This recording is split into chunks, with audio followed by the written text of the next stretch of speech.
12h03, boa tarde para você. A gente começa a semana com o pé esquerdo, né? Todo mundo atordoado com esse caso assustador de violência que aconteceu hoje de manhã em Campinas. Um homem matou o pai, uma irmã, um vizinho e ainda atirou em 3 pessoas. Depois ele se matou em outro ponto da cidade. A repórter Larissa Castro, então, tem todas as informações ao vivo para a gente. Boa tarde para você, Larissa. A gente sempre diz que em caso desse tipo não dá para falar que teve um motivo, porque nada justifica uma violência desse tipo, né? Mas já se sabe, a polícia já tem alguma pista do que levou esse homem a cometer esse ato tão bárbaro assim de violência?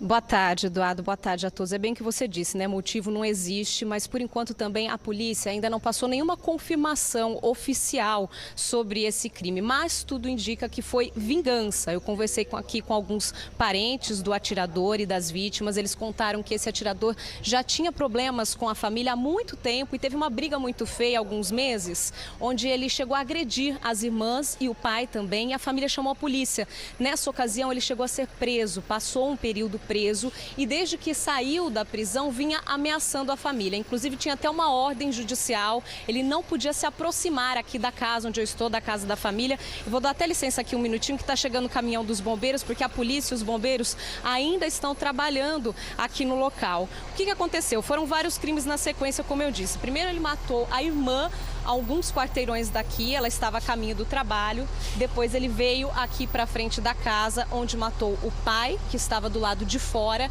e entrou na casa à procura das outras 2 irmãs. Uma delas ele poupou, ela estava com um sobrinho de 3 anos de idade, pediu para ela sair, e a outra ele também atirou. Essa irmã, até agora há pouco, a gente não tinha muita informação sobre ela, ainda estava desaparecida, mas a informação que a família passou agora há pouco é que eles localizaram ela no hospital da PUC, ela foi baleada, está hospitalizada nesse momento. Na sequência, ele colocou fogo na casa e atirou também no vizinho, matou o vizinho que estava dormindo e abriu a janela quando ouviu os tiros, porque os crimes aconteceram por volta das 6 horas da manhã.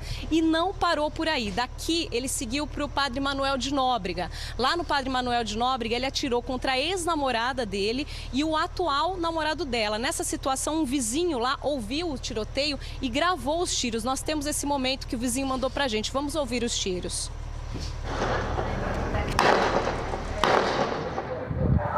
Teve uma outra circulação aí durante muito tempo, mas quem sabe já é defesa da cabeça do passo. 1-0 placar final. Agora aquela passagem.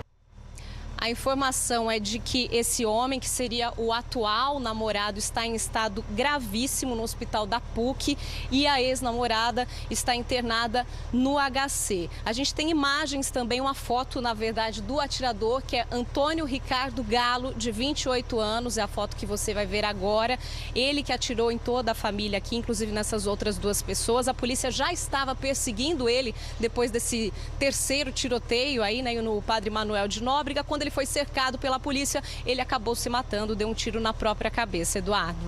Nossa, que coisa, né? Um negócio que não dá nem pra gente acreditar que tudo isso aconteceu aqui na nossa cidade. Tanta gente ferida ainda, a gente torce pela recuperação das pessoas que ficaram feridas e lamenta demais tudo isso que aconteceu. Obrigado, Larissa. Daqui a pouquinho você volta, então, com mais informações para atualizar esse caso para a gente. Eu queria até aproveitar aqui para mostrar essas imagens lá do local onde aconteceu esse suicídio, que o atirador ele se matou, né? Essas são as imagens aí, ó, da retirada das armas, né? De dentro do carro que o atirador estava usando. São 2 revólveres calibre 38, essas armas que estavam com a numeração raspada, tá? Esse é o exato momento, então, que a perícia retirou as armas e, claro, que agora vai ser investigada a origem dessas armas também, né? Esse outro ponto da imagem mostra justamente a retirada do corpo pela CETEC. É o carro saindo lá com o corpo do atirador. E agora nós temos imagens ao vivo do local, se o pessoal puder colocar para a gente. A imagem ao vivo está aqui. A gente percebe que ainda tem 2 carros da polícia no entroncamento ali da rodovia Anhanguera com a Santos Dumont, a entrada de Campinas pela Prestes Maia. 2 carros da polícia, mas a interdição que estava acontecendo nesse trechinho aqui já acabou. Então o trânsito nesse momento fluindo melhor ali nesse trecho, entrada de Campinas pela Avenida Prestes Maia, na altura do Jardim do Trevo, ok? São as informações desse caso. Claro que a gente volta ainda nessa edição com mais informações, detalhes atualizados desse caso que está chocando Campinas, toda a nossa região. Já de volta aqui ao vivo com a repórter Larissa Castro, mas para você que está chegando agora, a gente lembra que a gente está acompanhando desde o início dessa edição o caso de um homem que abriu fogo em 2 bairros diferentes em Campinas, atirou em muita gente e depois se matou em um outro local aqui da cidade. Um caso que está tendo muita repercussão, deixando todo mundo, atordoado com o que aconteceu. A repórter Larissa Castro, ela está lá na casa da família, o primeiro local onde esses tiros foram disparados. E pelo que nós vemos aí, Larissa, até como você disse, o trabalho continua. E você conseguiu apurar mais alguma informação sobre esse corpo que teria sido encontrado carbonizado dentro da casa? O trabalho ainda continua assim, Eduardo. Os bombeiros, inclusive, nesse momento, estão isolando a área porque teriam encontrado esse corpo carbonizado. Como eles ainda estão trabalhando, o tenente oficial ainda não saiu aqui para confirmar essa informação oficialmente para a gente. A suspeita é de que seja o corpo de Alexandra Galo, uma das irmãs que também teria sido baleada no momento em que ele matou o pai, o vizinho, todo mundo aqui na frente da casa. Primeiro vou chamar a reportagem para você entender todo o caso, como aconteceu desde o início. A primeira vítima morreu nesta rua do distrito de Souzas, em Campinas. Ana Cristina Galo foi executada na calçada a caminho do trabalho. O atirador foi o próprio irmão, Antônio Ricardo Galo, de 28 anos.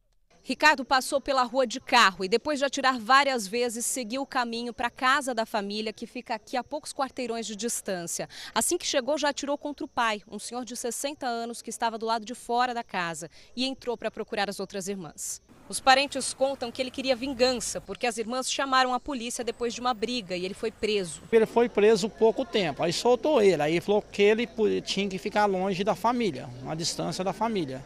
Existe uma ordem judicial para ele ficar longe da família. Né? Mas aí ele fazia já ameaças. Ele fez aquela ameaça e não voltou mais. Aí quando foi hoje, voltou. Uma das irmãs e uma sobrinha de 3 anos que estavam dentro da casa foram poupadas. Eu tenho uma filhada que é síndrome de Down. Aí ele falou para ela assim que se ela não quisesse morrer, é para ela sair de casa, que ele poupava ela, deixou livre. Aí os outros ele atirou. Ricardo colocou fogo antes de sair. Matou também o vizinho que mora ao lado e tentou ajudar. De Souzas, Ricardo foi para a Vila Padre Manuel de Nóbrega. O som dos disparos foi registrado por um vizinho que viu o momento em que ele atirou contra a ex-namorada e o atual namorado dela.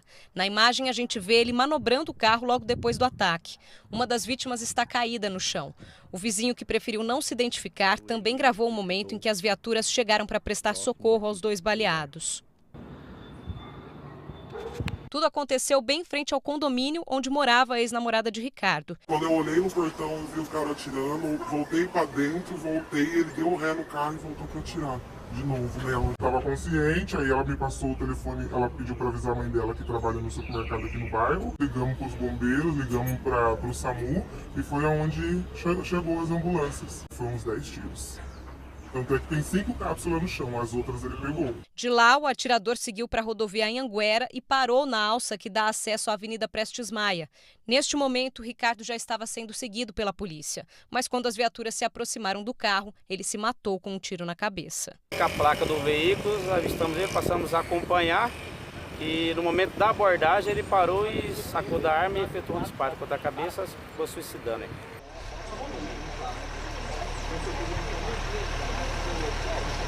Bom, com o Ricardo, no carro onde ele se matou, atirou na própria cabeça. A polícia encontrou também 2 revólveres calibre 38, as 2 armas com a numeração raspada, 12 cápsulas já deflagradas e também 26 munições intactas. Tudo isso estava dentro do carro do Ricardo, o atirador, além também de um cinto aí próprio para guardar, para segurar armas e munições. Ou seja, o Ricardo sabia muito bem o que estava fazendo, estava preparado para isso, já trabalhava como segurança, então sabia como atirar, Então essas foram as armas e as munições encontradas dentro do carro do Ricardo. O que está acontecendo aqui agora? A gente continua acompanhando o trabalho dos bombeiros porque existe essa informação desencontrada da irmã da Alexandra. A família diz que aqui na casa, além do pai que ele matou aqui na frente e o vizinho, as 2 irmãs estavam dentro da casa, uma delas foi poupada, como você viu na reportagem, ele pediu para ela sair com a criança e a outra teria sido baleada também, só que ainda não tinha informação dessa irmã. Ninguém sabia o que tinha acontecido com ela. Primeiro a família família recebeu uma informação de que ela tinha sido hospitalizada, mas nenhum hospital confirma que a Alexandra Galo deu entrada baleada nessa manhã.